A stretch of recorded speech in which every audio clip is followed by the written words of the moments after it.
Una nueva encuesta de Ipsos y de la Fundación Paz Ciudadana reveló cómo la inseguridad está cambiando la vida cotidiana de los chilenos. El estudio muestra que casi 9 de cada 10 personas han modificado hábitos por miedo a la delincuencia, mientras que un 82% reconoce sentirse inseguro caminando por la noche. Pero además, la violencia escolar aparece como otro de las grandes preocupaciones. Casi la mitad de los apoderados aseguran que sus hijos han estado expuestos este año y amenazas de tiroteos o ataques en colegios. Para profundizar en este resultado, en esto y otros resultados, y también entender cómo el miedo está impactando la convivencia y la vida diaria de las personas, conversamos con Alejandra Ojeda, directora de Estudios Públicos de Ipsos Chile. Aquí le damos la bienvenida. Buenas tardes, bienvenida Alejandra. Hola, muy buenas tardes Ricardo, ¿cómo estás? Muy bien, bueno, aquí hay datos que impactan mucho, Alejandra. Casi 9 de cada 10 personas dicen haber cambiado los hábitos por miedo a la delincuencia. ¿Estamos normalizando vivir con miedo? Probablemente porque cuando hacemos una consulta, que es típica de las encuestas que se aplican en materia de seguridad ciudadana, respecto de si en el último año han aumentado los problemas de inseguridad, un 67% nos dice que efectivamente ha ocurrido esto en el país, lo que es una cifra más baja que hace un año atrás, que fue un 76%, que a su vez es más bajo que hace 2 años atrás, que fue un 82%. O sea, el pic lo tuvimos año 2023-2024. ¿Qué significa eso? ¿Significa de que está bajando la inseguridad? No, no necesariamente, como bien dice Ricardo, se está normalizando de alguna manera. Porque cuando uno mira otros indicadores que no son solamente la percepción sobre los problemas de seguridad, sino que tienen que ver, en este caso, la modificación de hábitos, lo que encontramos es que 9 de cada 10 personas indica haber modificado algún aspecto de su vida. Y eso es tremendo porque la seguridad, el grado de inseguridad en el que estamos viendo, lo que nos dice finalmente es que debemos condicionar nuestra vida a lo que está aconteciendo en el entorno, lo que nos quita libertad, nos quita autonomía.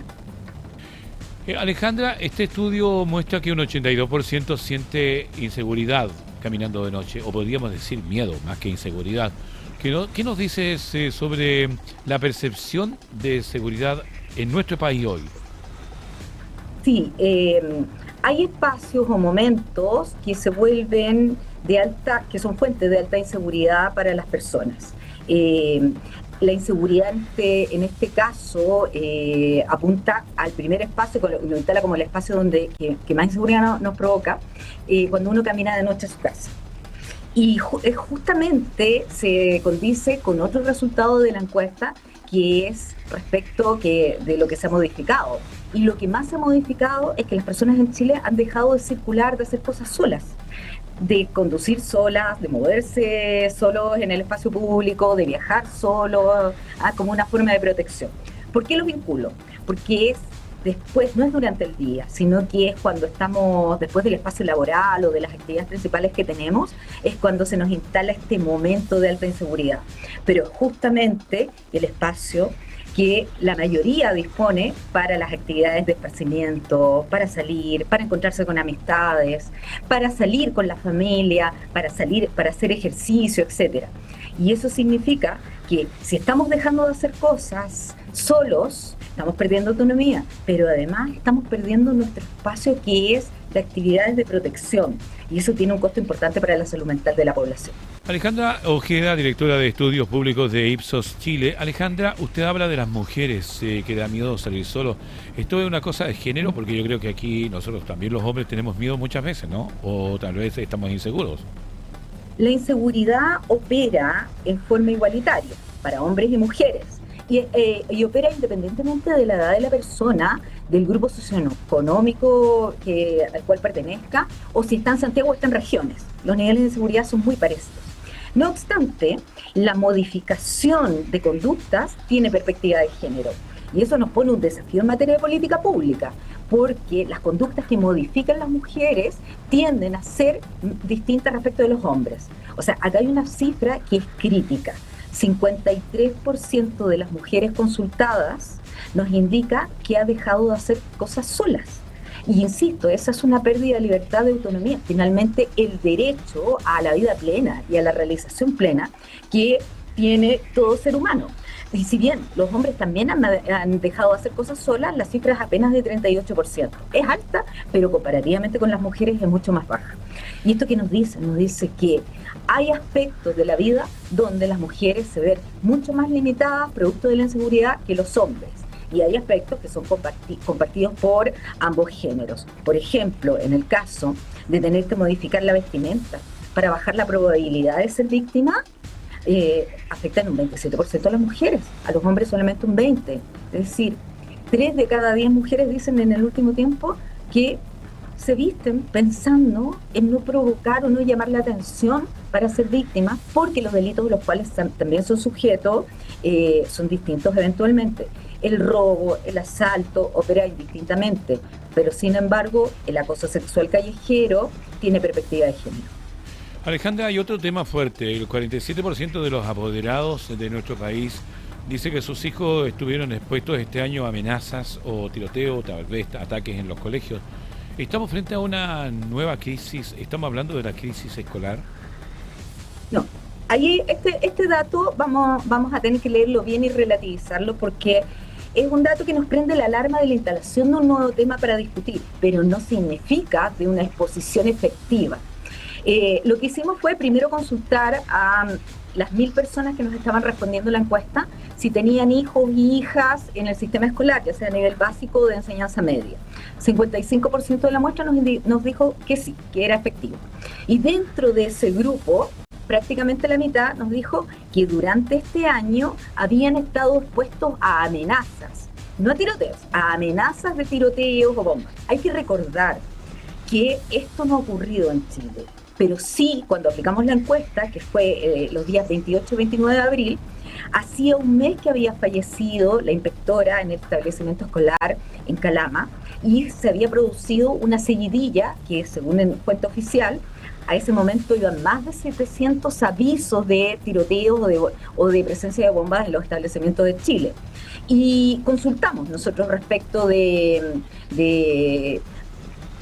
qué les parecía o qué opinaban respecto de este fenómeno. Y es interesante porque, pese a la alta exposición, tanto aquellos que tienen menores en establecimientos escolares como aquellos que no los tienen, fíjate, Ricardo, que instalan las amenazas recién en un 5º lugar como problema relevante dentro del espacio escolar.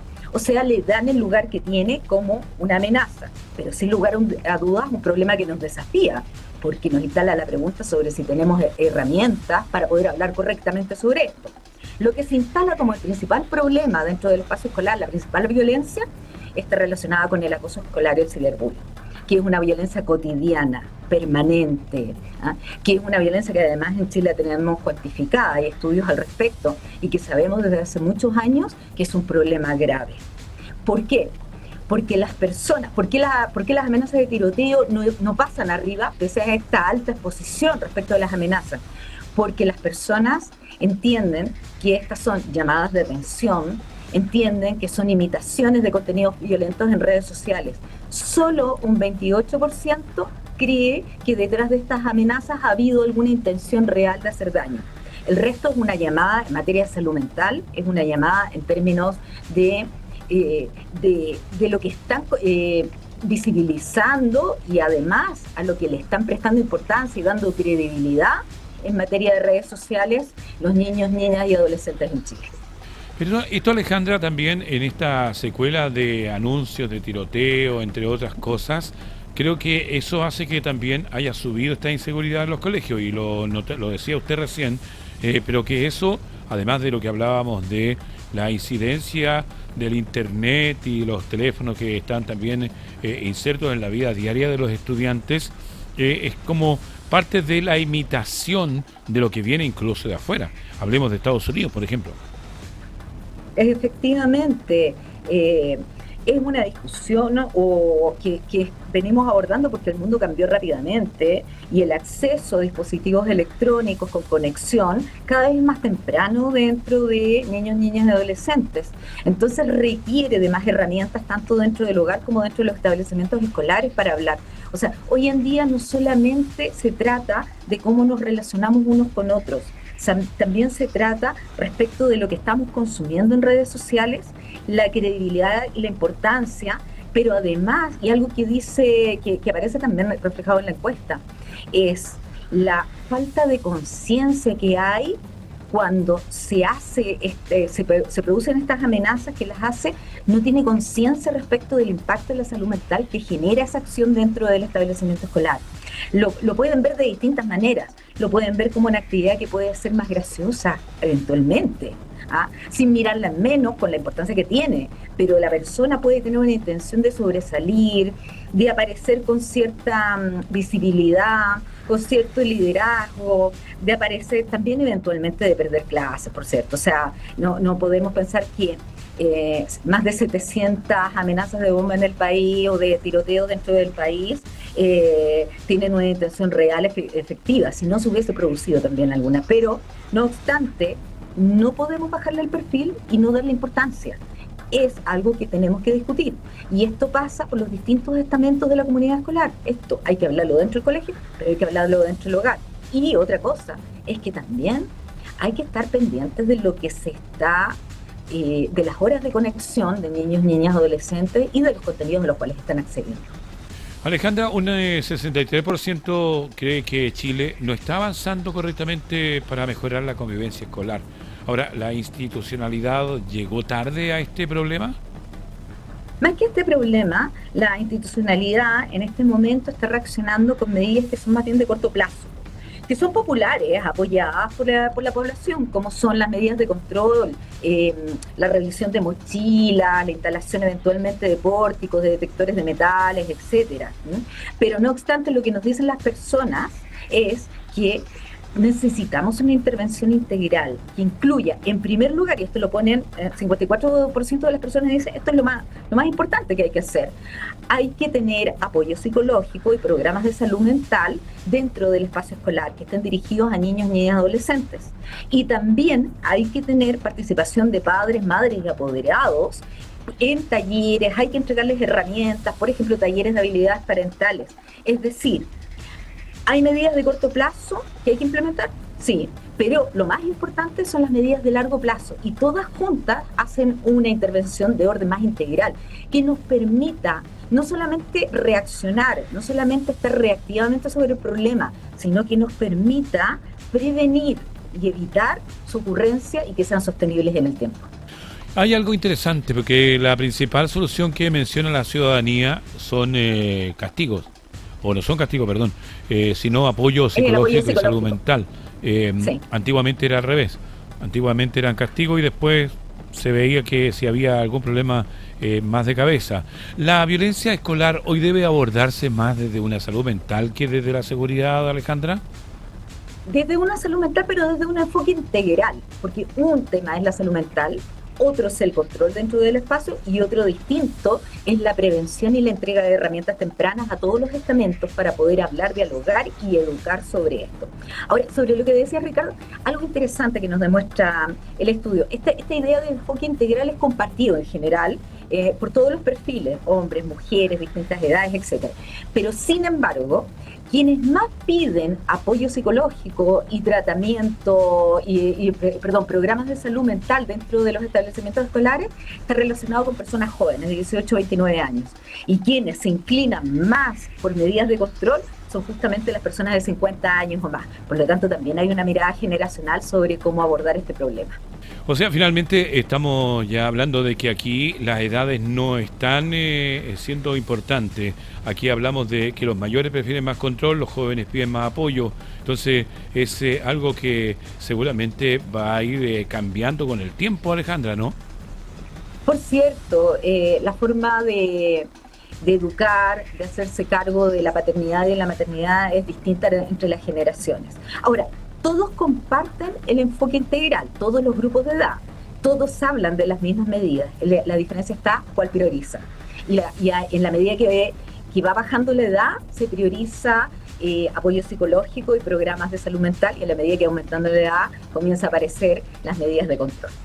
Alejandra Ojeda, directora de Estudios Públicos de Ipsos Chile, para agradecerle por este tiempo que nos ha entregado y por supuesto para quedar al día en cuáles son las partes fuertes y las debilidades también de la seguridad en nuestro país. Sí, como un recuento a la fecha, probablemente hay dos grandes conclusiones o alertas que nos prende el estudio. En materia de seguridad pública, lo que nos dice es: hay un nivel de inseguridad importante, permanente y alto en la población que afecta a todos los grupos. No obstante, las consecuencias de la inseguridad tienen perspectiva de género. Por lo tanto, en materia de políticas públicas es importante considerar que debe estar incorporada la perspectiva de género. Las consecuencias y las necesidades que requiere la población no son las mismas entre hombres y mujeres. Eso por un lado. Y por el otro, frente al fenómeno de la violencia en establecimientos escolares, lo que se requiere es un enfoque de orden integral. Alejandra, muchas gracias, buenas tardes, que tengan una buena jornada. Muchas gracias a ustedes por la invitación y disponible cuando ustedes lo deseen. Así será, gracias. Alejandra Ojeda, directora de Estudios Públicos de Ipsos Chile. Estábamos hablando un poco de la alta inseguridad que reflejan las encuestas también de esta medición que se hizo hasta el 29 de abril.